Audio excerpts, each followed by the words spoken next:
We are so honored to host you. And so we have so many faculties and trainees in the session, and we would love to hear about your insights about PV. Just to introduce Dr. Tefferi to people that does not know yet.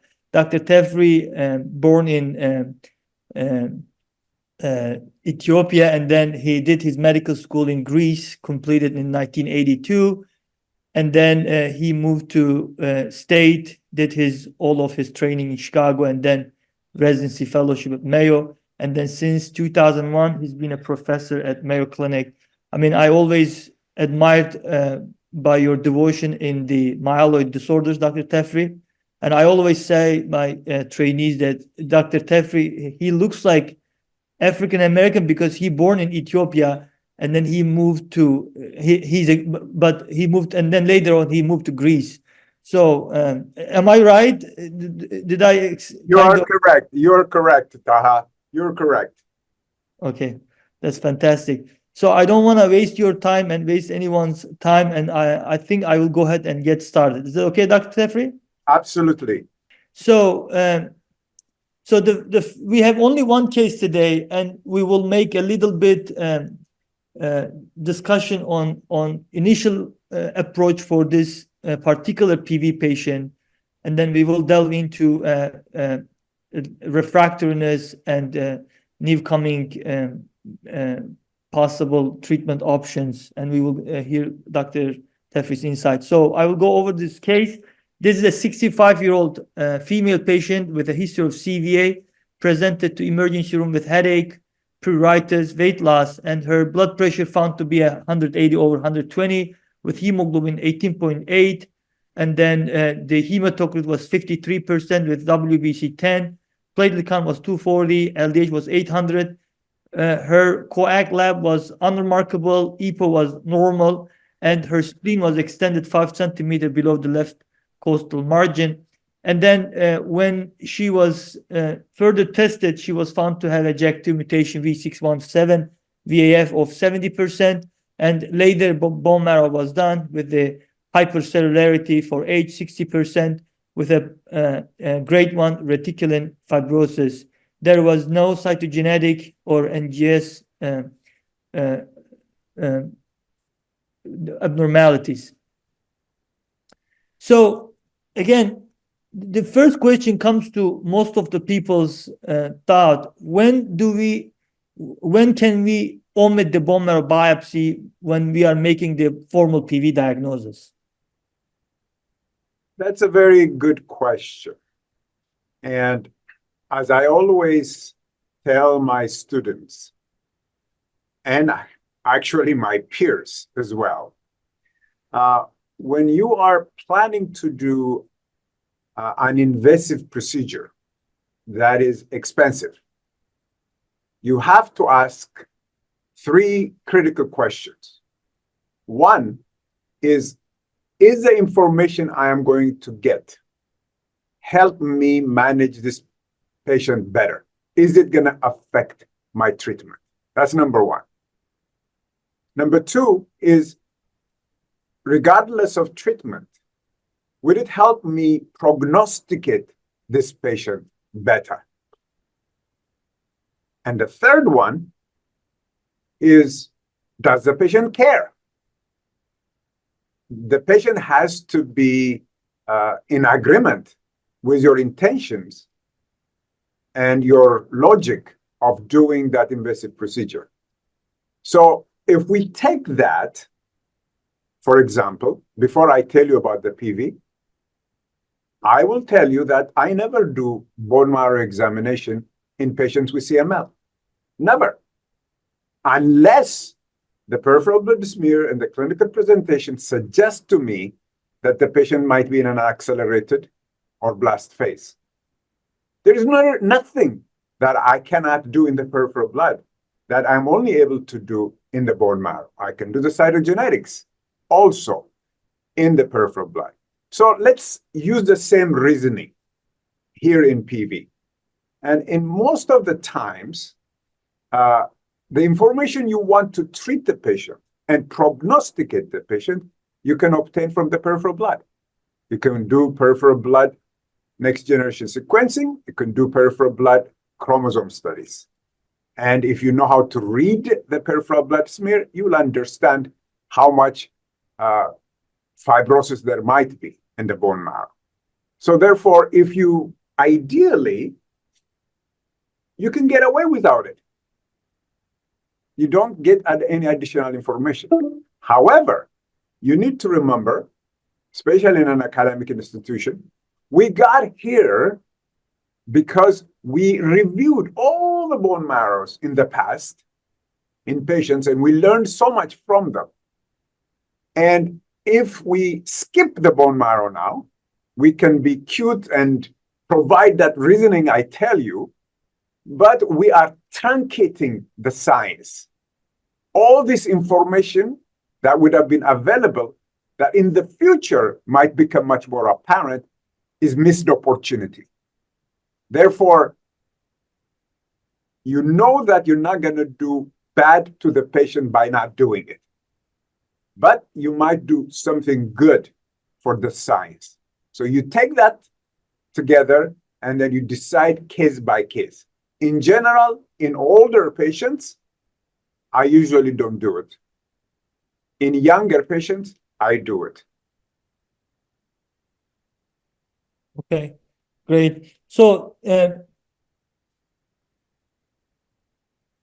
because the definition is based on the WHO criteria, if the hemoglobin is more than 18.5, that makes counter-argument to do the bone marrow biopsy.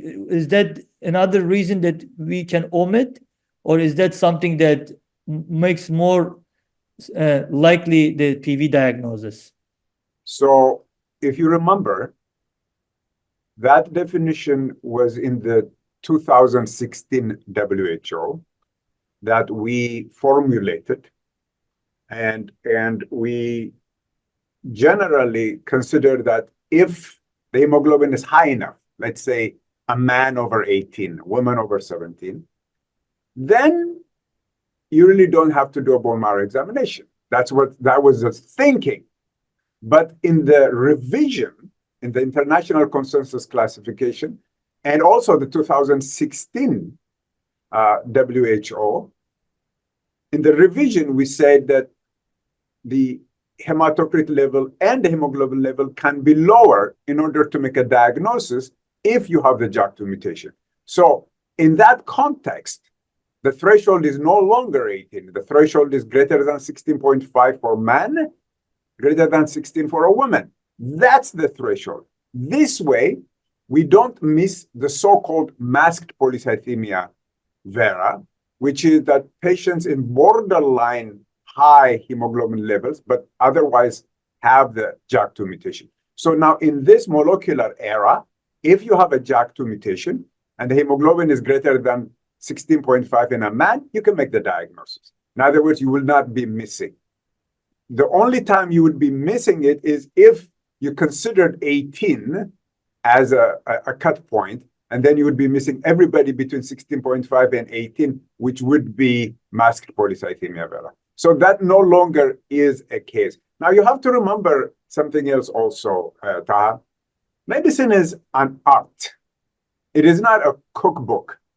You don't, when you see patients, you make sound judgments based on a number of things, and you don't necessarily have to stick to a classification scheme or what have you. That is a general guideline. For example, if you have a patient that you know have always run a hemoglobin of, let's say, a man, always 12 to 12, 13, okay? And then 5 years, you're following the patient for high blood pressure, and the hemoglobin becomes 15 to 16, all right? And then the patient has a JAK2 mutation. That's polycythemia vera, period. Biologically, that person has increased the baseline hemoglobin level persistently and has a JAK2 mutation. Just because he has not reached this at 16.5, you're not going to say, well, this is not polycythemia vera. So you have to remember that you have to take a lot of consideration.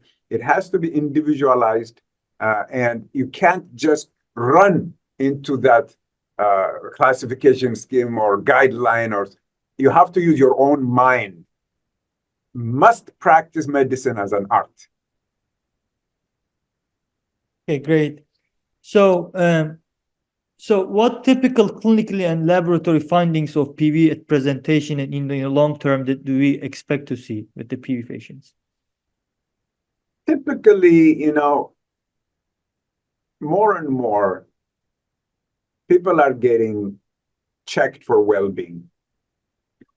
People are not waiting until they get sick to go to the hospital to get a CBC. They have to check their blood pressure. They have to check their blood glucose, as you know. Therefore, most people are incidentally discovered with high hemoglobin. So I would say a significant amount are asymptomatic. It becomes an incidental discovery. This is more for ET than it's for PV, but that's the case in general. But when the symptoms occur in patients with PV, usually their neighbors, their family members, their friends, they tell them that they look red, facial palmar erythema, fullness in the head. And you may or you may not realize this, but about 60% of patients with PV present with high blood pressure. They have. If you take the blood pressure of patients at diagnosis in PV, the majority will have a high blood pressure. That corrects as soon as you start with phlebotomy. So most of the time they're asymptomatic. But when they have symptoms, it could be headaches, head fullness, and then the typical traditional symptoms for PV, which include aquagenic pruritus, and that can occur in up to a third of patients at presentation. Palpable splenomegaly, again, that can happen about a third of patients at presentation. Interestingly, acral dysesthesias and painful hands and feet, sometimes to the degree of erythromelalgia, that can happen, believe it or not, in up to 10% of patients at presentation. These are the clinical manifestations. If you look at the laboratory, other than obviously the increase in hemoglobin, you'll see about 20% of patients will have leukocytosis, significant leukocytosis, over 15,000. The majority will have generous platelet counts. In fact, about 30 to 40% will have platelet counts greater than 450. That would be the threshold for ET.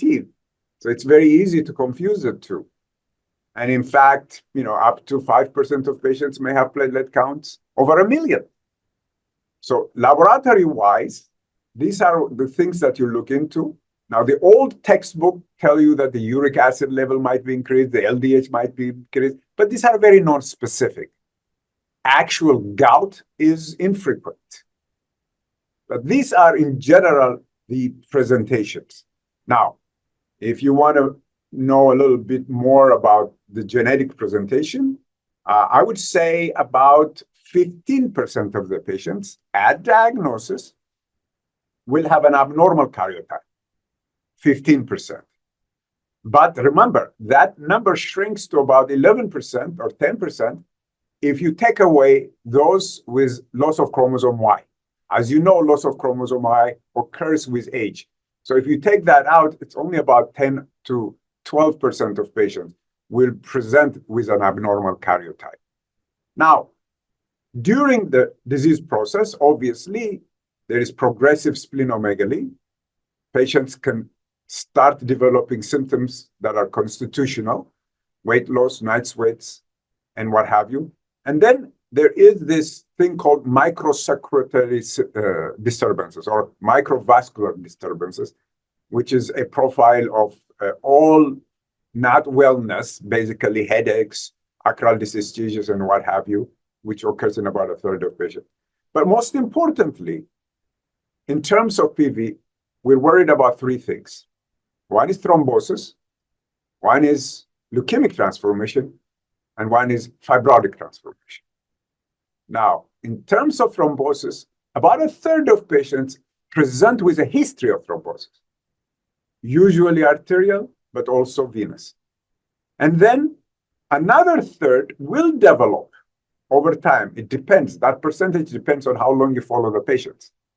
Again, arterial slightly ages venous in terms of incident thrombosis. Fortunately, the fibrotic and leukemic progressions are lower in frequency. I would say over 10 years, less than 5% leukemic transformation. Over 20 years, less than 10% leukemic transformation. The fibrotic progression is a little higher. I would say about 5% in the first 10 years, and perhaps 15% in the first 20 years, and maybe higher if you follow them longer. So those are, in general, the presenting characteristics and what might happen during the clinical course. Okay, yeah, thank you. So, what will be your approach for this JAK2 V617 or the exon 12 PV patients with no signs of fibrosis? Well, so I suspect that you're asking me how I manage these patients. That's right. Yeah. How do you certify them? Yes. So remember, the cornerstone of treatment in PV is phlebotomy. So you start phlebotomy immediately, and whether it is a man or a woman, you want to secure a hematocrit level of no more than 45. So the preferred hematocrit target is below 45% for both men and women. Now you have to remember something. This is artificial. This is man-made. So if someone had a baseline hematocrit of 40 and they have PV and they go to 50, that person probably needs to come down to 40. So in other words, you have to choose these targets based on what the individual's baseline used to be. And if you don't know that, what's the best threshold that the individual feels best in terms of symptoms? So in other words, even though we say 45, it's very flexible. Some of my patients like 38. Other patients say, well, I feel best when I'm 44. So you have to kind of play it around, and you don't just say 45, everybody. No, you have to individualize it. And for some people, it might be lower than the other. So that's the number one thing you should do. That's number two thing is almost universal for all patients, aspirin therapy, unless it's contraindicated. One baby aspirin, 81 milligram, every day for everybody. Now, there is emerging information that once daily aspirin might not be enough to have persistent inhibition of thromboxane formation. So therefore, twice a day aspirin appears to be superior in terms of securing persistent inhibition of thromboxane over 24 hours. So I actually use twice a day aspirin for all my patients in PV unless it is contraindicated. So those are the two. If I do those two, I feel very good. Now, whether or not I need some additional cytoreductive therapy depends on a number of factors. In general, I try to avoid it unless I have to, because those cytoreductive drugs are not going to cure the patient, or they're not going to prolong survival. They're just there with the objective to prevent risk of thrombosis, to prevent thrombotic complications. So if you think about that, the one baby aspirin twice a day is already doing quite a bit for you. If you think about that, the best treatment probably would be systemic anticoagulation, especially now that we have Eliquis and all the other drugs that we can easily give by mouth without too much. Those might be better than any cytoreductive therapy in that regard. But we are not there yet. The studies have not been done yet. So the studies that have been done is using cytoreductive drugs. So the question is, when do I use cytoreductive drugs? In general, in older patients, age above 65, for example, then I add hydroxyurea in order to maximize the protection against thrombosis. Now, in younger patients, there's an alternative now, which is interferon-based therapy. There is no controlled study that shows that interferon is better. There has been several, I would say, at least 3 randomized studies in PV, and 2 of them in high-risk patients, and 1 of them in low-risk patients. Again, all those studies in general have not shown superiority of interferon over hydroxyurea in terms of meaningful health outcome. Talking about survival, thrombosis, leukemic transformation, fibrotic transformation. Now, you might hear, well, you might get something better in terms of hematocrit control, in terms of maybe the JAK to allele burden going down. And this is a classical marketing spin. They tell you whatever they need to tell you to sell their products. Nobody under the sun has shown that decreasing the JAK to allele burden translates into meaningful health outcome. No. Nobody has shown that. And they have their hit people all around, so-called opinion leaders, going around and making these claims that are completely unsubstantiated and scientifically disingenuous. So in general, you try to avoid medications if you can. So that's how I approach my patients. Wow, okay, great. So can you a little bit talk about the aspirin and how much evidence we have, especially for the low-risk patients? Well, in general, as you probably know, the value of aspirin was established about 20 years ago in a controlled study. And even before that, there was a suggestion. Professor Barbui and the Italian group has really given us all the information we need that is helping us manage our patients. And a publication about 20 years ago in NEJM clearly shown that aspirin therapy is better than no aspirin therapy in terms of reducing the risk of thrombosis in both low and high risk patients. So that's why it's a universally accepted treatment.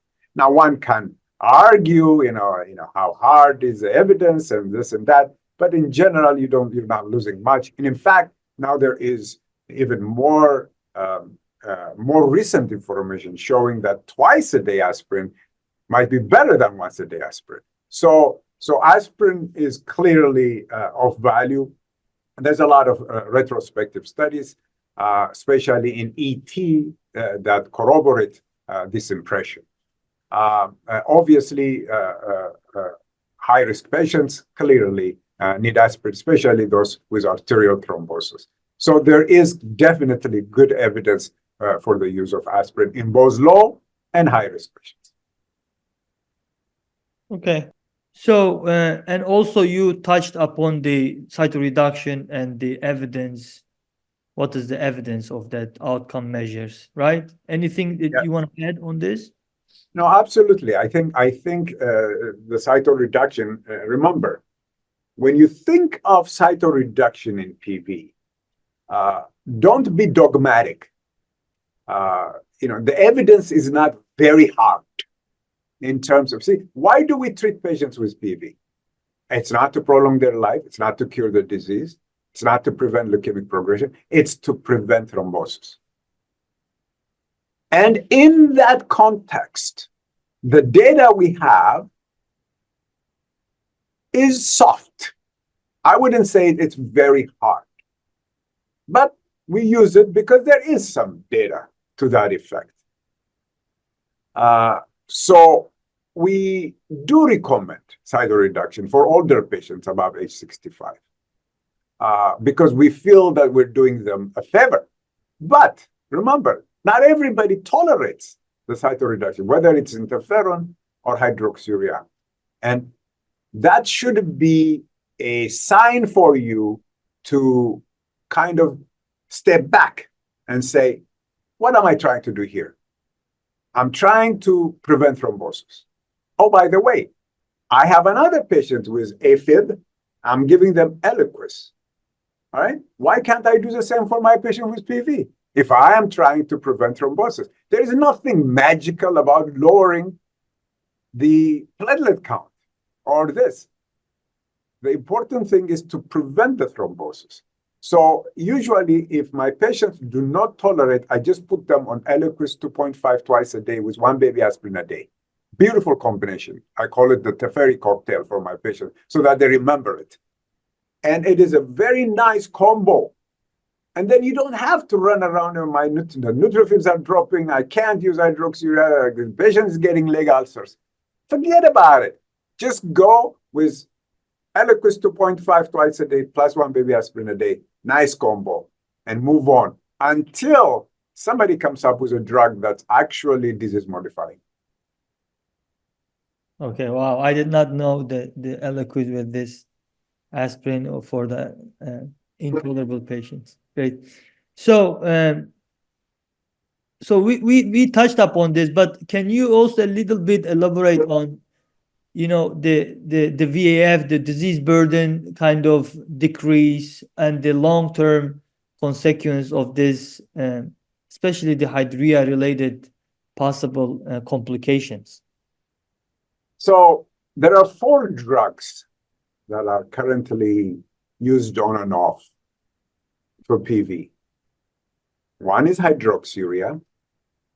Second is pegylated interferon. Third is busulfan. Fourth is ruxolitinib. All 4 drugs have been shown to be associated with decreasing variant allele frequency, decreasing allele burden. All of them. Busulfan is actually even fantastic. All of them.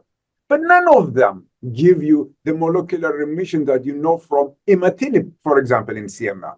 We're not talking about deep molecular response of less than 0.01 here, okay? We're talking, it went from 60 to 40. Or, it went from 2% to 0. That's not a molecular remission. Tell me about cytogenetic remission. Tell me that the 13q minus disappeared. Then you get me excited. Tell me that the morphologically, independently reviewed, that the morphology now is completely normal. Then you get me excited. But you will never get me excited by saying that the 40% went to 20%, and therefore I have a molecular remission.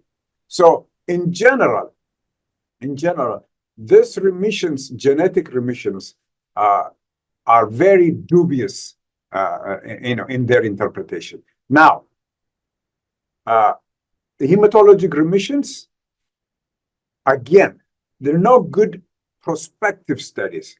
And there are actually several studies that suggest that the value in meaningful health outcome not always correlates with the actual hematologic remission that you get, whether it's partial, complete, which is all that you get together over Starbucks and you say, we'll call this complete and this will call this partial. There's absolutely nothing there to suggest that what we measure currently with our standard response criteria correlates with actual meaningful health outcome. Nothing. But they use this for drug studies, design of drug studies, because you need some sort of a target. But they don't necessarily, the true target, the true primary endpoints should be thrombosis, should be progression to myelofibrosis. These are the true ones. All the other ones are very artificial. It helps drug companies get approval for their drugs. it doesn't necessarily help the patients or advance the science.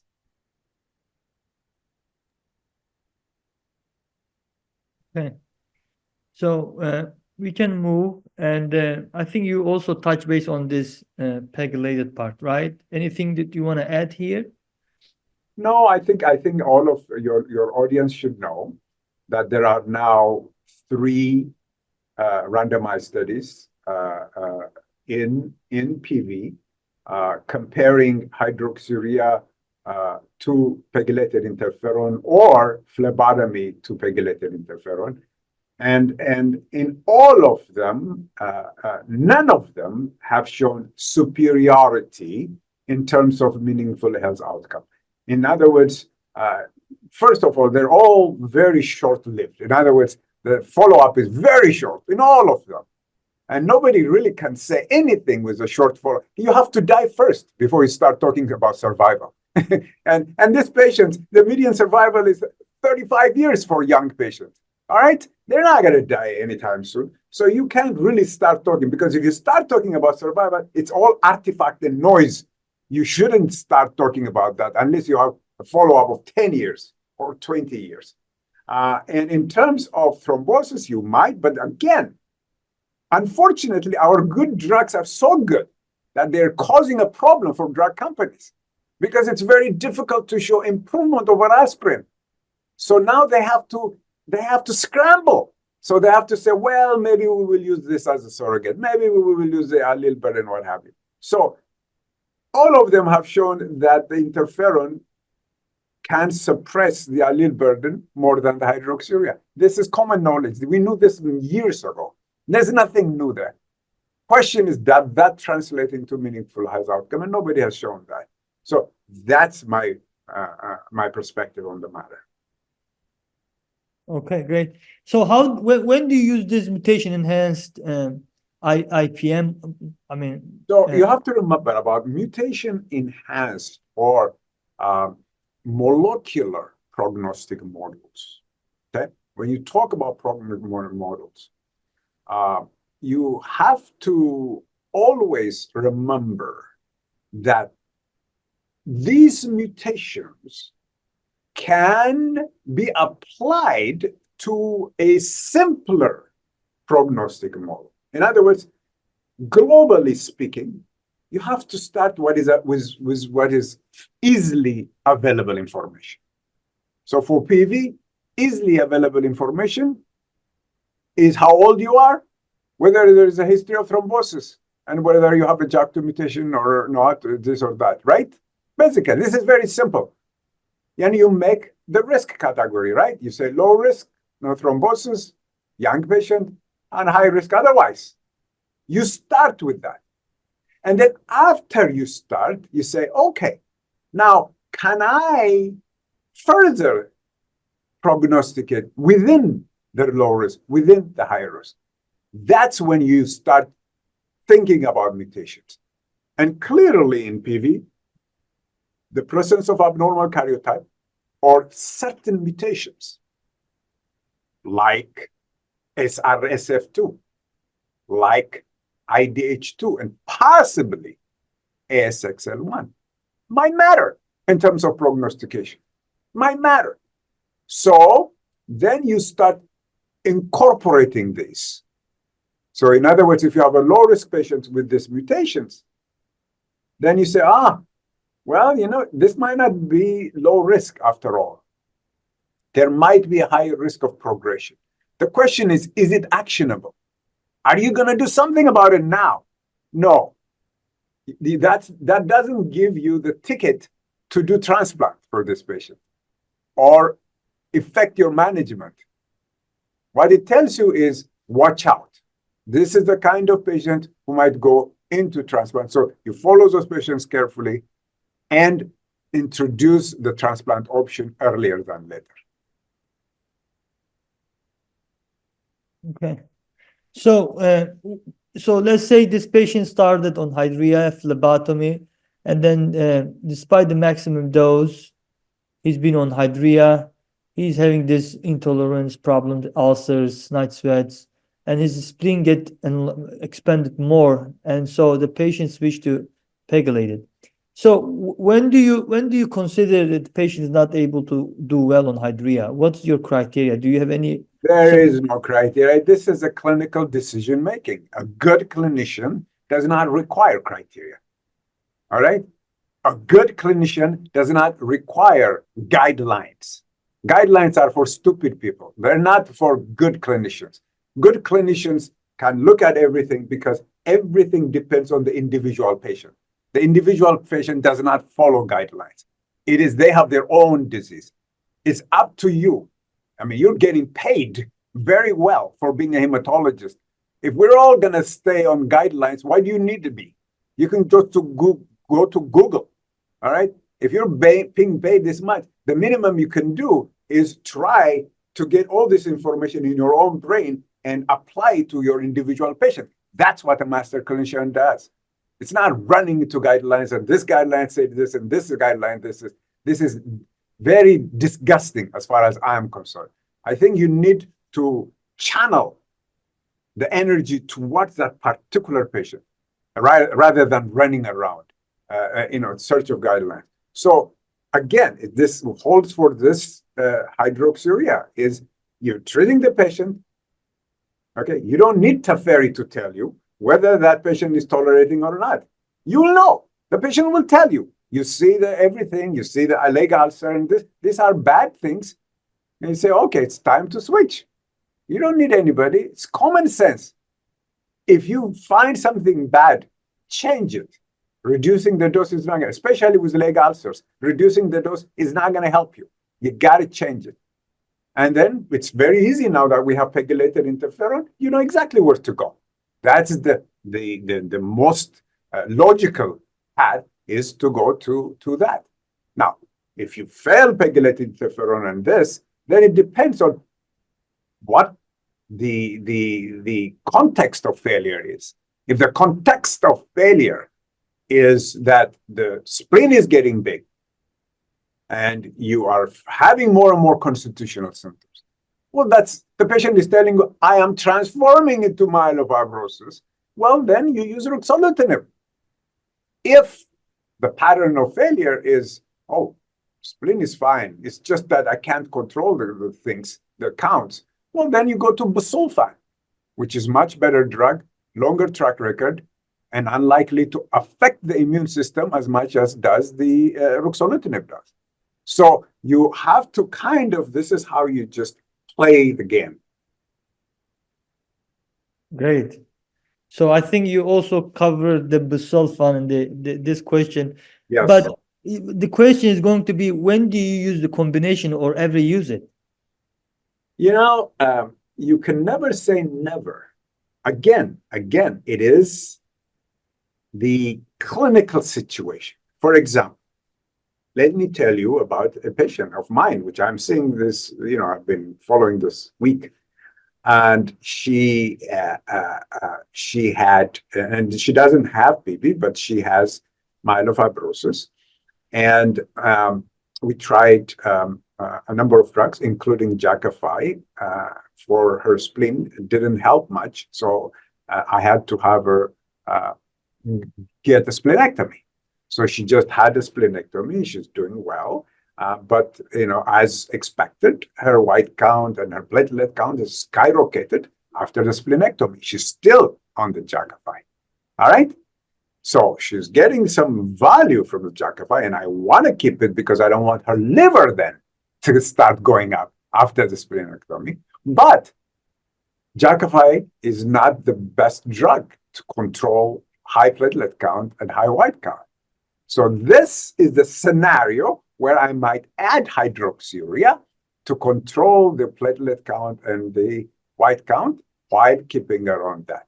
Do you understand me? So this is the kind of the scenario. But that scenario is not going to be in any book or in any guideline. The scenario is going to be in your brain, in your way of logical thinking of doing what to do for what and why. And so that's but otherwise, all this interferon combined with ruxolitinib, these are all publication purpose or approval purpose in exercises, not really something that's actually makes sense to do for a patient. Okay. And then can you also a little bit go over how you, if you want to stop the ruxolitinib?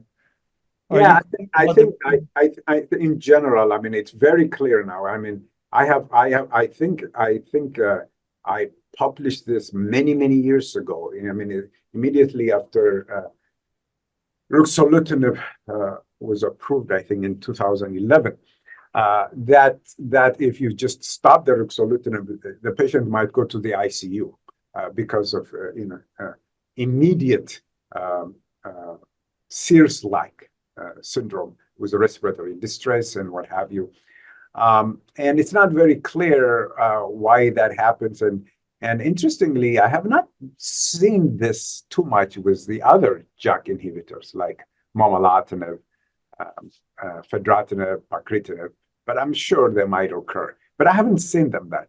And the thinking is that the way ruxolitinib works, in binding the ATP binding site and blocking it, that it might result in accumulation of phosphorylated JAK2, and that when you stop it, it just kind of flourishes, kind of thing. It's so in general, based on that, we have been just going, well, take half of what you were taking for about 3 days, and then cut it out in half again in another 3 days, and keep it at 5 for another 3 days and stop. So usually over a week or over 10 days.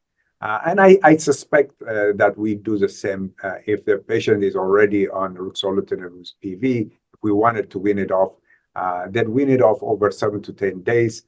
There is no real criteria on how you do it. You do it any which way you want. Just taper it down. I don't think you ask someone to tell you how you win prednisone, right? On some patients on prednisone, you just use any which way you want, depending on which side of the bed you wake up. So that's what it is. Okay, great. So also, can you touch base on your case? So when would you consider the radiation? So first of all, obviously this is a PV talk, so never in PV. I don't consider splenectomy or splenic irradiation in PV. If I am considering that, that means the patient has transformed into myelofibrosis. Now, when they transform into myelofibrosis, currently what we use is JAK inhibitors because they are easier than either radiation or splenectomy. And now if they fail, then my choice is splenectomy. And it definitely, especially if you're preparing the patients for transplant. So obviously, pre-transplant, you want to use JAK inhibitors, but you're not always successful. I mean, really, you're not always, and the transplanters will not touch the patient unless you reduce the spleen to less than 15 centimeter palpable or less than 10 centimeter palpable. They like to take the patients with very small spleen or no spleen. And so if you can't do that, then you do splenectomy. Now, if you can't do splenectomy for one reason or another, then you can use splenic irradiation. There is a new article just published in the American Journal of Hematology.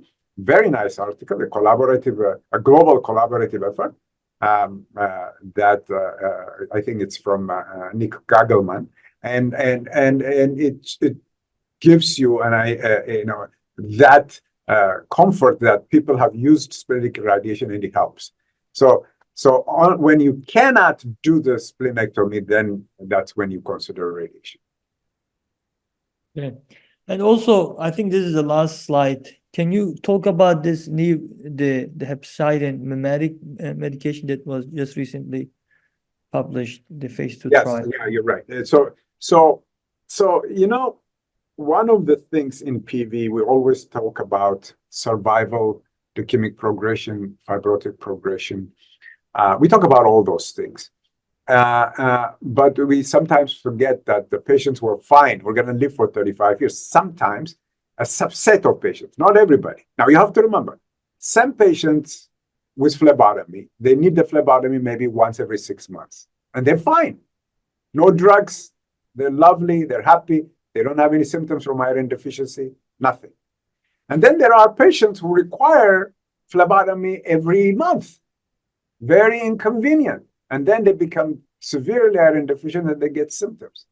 So there is this group of patients here that might need an alternative to phlebotomy. Obviously, if these patients are high risk, you're going to put them on cytoreductive drug. You're going to put them on Idrea. You're going to put them on interferon. So here, you don't need an alternative to phlebotomy. You already have an alternative. So we're talking about low-risk patients. Low-risk patients. Can you have an alternative? In other words, can you make them iron deficient? The purpose of phlebotomy is to make the patient iron deficient so that they can't produce a lot of red cells. That's the purpose. Therefore, can you make somebody iron deficient without phlebotomy? And that's where rusfertide comes in. All right? That's where, or not only rusfertide, but also all new investigational drugs that are trying to either mimic hepcidin or cause induction of hepcidin production, endogenous hepcidin production.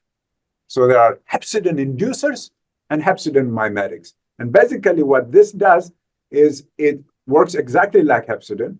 It blocks the availability of iron to the red cell precursors. It blocks the ferroportin, which is the door, that's the channel that is being used to get iron from reticuloendothelial cells into the blood so that it can be carried by transferrin and taken into blood cellulary precursors. If you block it, then they're starved for iron, so they're iron deficient, but your stores are still replete. So that's what rusfertide does, and basically it works by decreasing the phlebotomy requirement. In fact, it's almost 60% success rate. But the question is, how much more convenient is it compared to phlebotomy? For somebody who's doing phlebotomy once every 3 months or once every 4 months, they might not want to be stuck because this is a subcutaneous injection weekly. And almost everybody gets a reaction. All right? And by the way, something that you need to know, that there was a 7% incidence of treatment-emergent skin cancer. If you read that, because most of the people just look at the efficacy, they don't look at that. And if you remember, this drug was held because of a similar issues in animals, in mice. So there are issues. So if I had a polycythemia vera, and if I can just do phlebotomy every 3 to 6 months, I'm happy. I don't want, no drugs is always better than drugs for me. I don't want to get stuck every week with that and have a reaction and possibly put myself in danger to skin cancer. So in other words, I'm not saying that this thing causes this, that. I'm saying is we need to read the whole paper, not just part of the paper. And therefore, there is a role in this kind of approach. But the problem is, what if that person says, well, why don't you just give me a little bit of interferon? Just give me a little bit of interferon. It will control my hematocrit. And by the way, it will also control my leukocytes, my platelets, okay? And also might lower my allele burden for whatever, that matters to. In other words, there are other options that are alternative. So within that scope, you have to say, well, where am I going to use it? And if I said I'm going to use it, is that better than interferon? And what have you. So it's really a big box right now. I hope I answered your question. Yeah, very, very clear. So, I think you also mentioned about this. We have only a couple minutes left. I want to give everyone a chance to ask their question if they have or their comments. Now, this last question, Mm-hmm. what I think in the future is, I think all of you know that PVs closely associated with a JAK2 V617F mutation. Everybody knows that. Which means it's a very good opportunity if we can find targeted therapy that is specific to that mutation, we can make a difference. The problem is that the current JAK inhibitors are not selective for the VF mutation. They're not selective. There's just general JAK inhibitors. And as you know, structurally, that binding site is conserved across all JAKs, and therefore it's very difficult to be selective. Very difficult to be selective. So now the effort is to find a target that might selectively affect the mutant JAK2. In other words, they're looking at domains outside of the ATP binding site. They're looking at actually the pseudokinase domain where the mutation actually resides on, and other domains. So the future is going to be on next generation JAK inhibitors that might be more selective to the V617F. And to me, that's the path forward in PV. Fantastic. Yeah. So does anyone has any questions?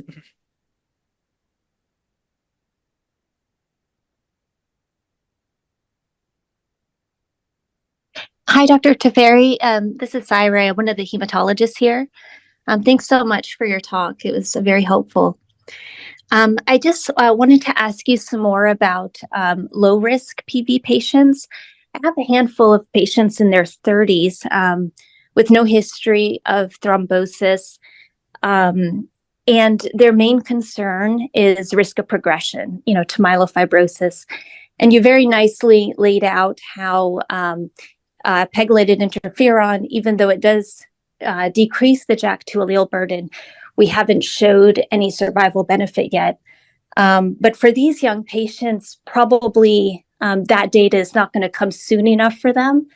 So I was wondering, do you think it's reasonable? Do you expect, if you had to predict, do you expect that the decrease in allele burden is going to change the natural history of this disease?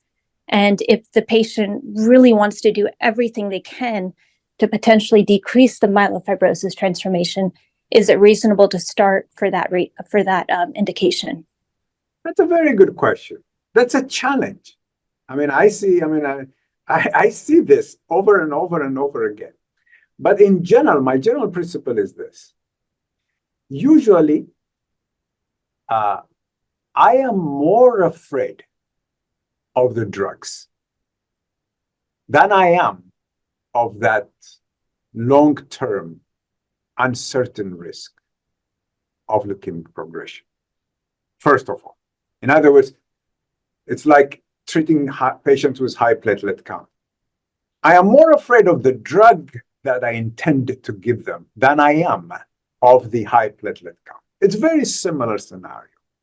So when you are thinking about that possibility that you're helping the patient by possibly showing that the allele burden is going down, and therefore you're completely ignoring the possible harm that you're doing on putting that patient on that drug. And that patient is going to be stuck with, because they're going to live forever. Especially if it is a young patient, the average median survival is 35 years. Now you have to remember that. You know the story with anagrelide. Anagrelide actually shortened the survival of patients with ET, or increased the progression of the disease to myelofibrosis. The same can happen. These are all new drugs, whether you like it or not. So I always get scared of the long-term side effects of the drug in the absence of good evidence that I am doing something that would change the trajectory for meaningful health outcome. I hope, Ciara, I answered your question the best that I can. Yes, no, it's very helpful. Thank you so much. Does anyone has any other questions?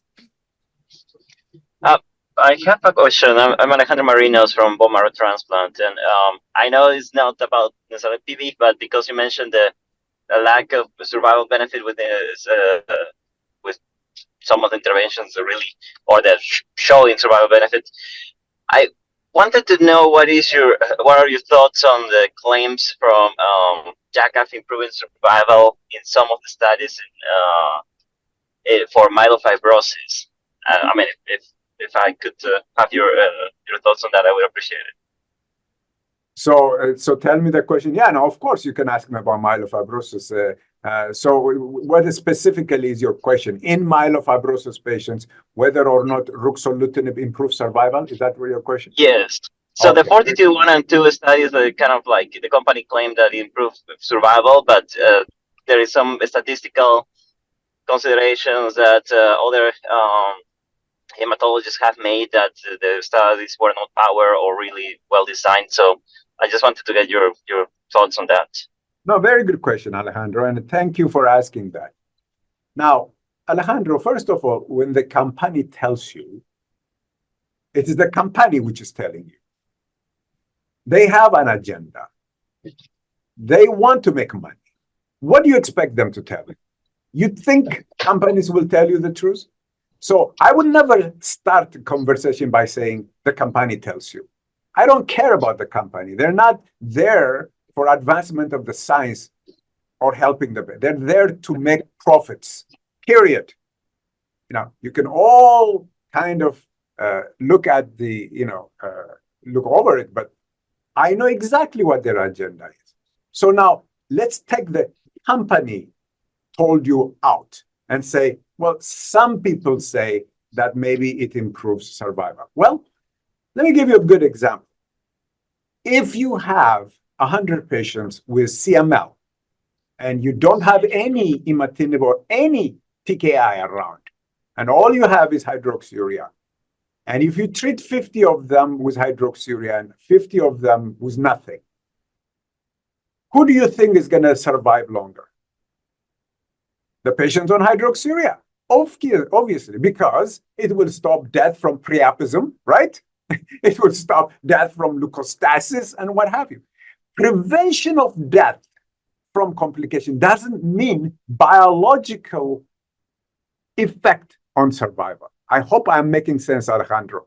So just because you can prevent death because you're doing that, I mean, supportive care can prolong life, right? If you have a patient and you're not giving them transfusion, of course they're going to die sooner. Does this mean that you have prolonged their survival? Yes, you could say that you prevented death and survival. No. When we're talking about prolongation, we're talking about biological effect, modification of disease. So when you talk like this, if you argue that way, nobody's going to argue that ruxolitinib improves survival. In fact, you are a transplanter, and I am with you 100%. I know why you ask that question. Yes, this patient should go into transplant soon, rather than play around with a drug that is, quote unquote, will prolong life. Obviously, they want them to take that for as long as possible so they can make their money. They don't want the patient to get transplanted early, because then who else is going to use their drug? So you have to remember who the agenda is. I hope I answered your question, Alejandro. Yeah, no, thank you. Thank you, Dr. Tefferi, again Yeah. for your insights. I learned quite a bit. I hope everyone enjoyed this session. I hope to host you for another session for ET, hopefully. Thank you again. You're very welcome. Have a wonderful day, everybody.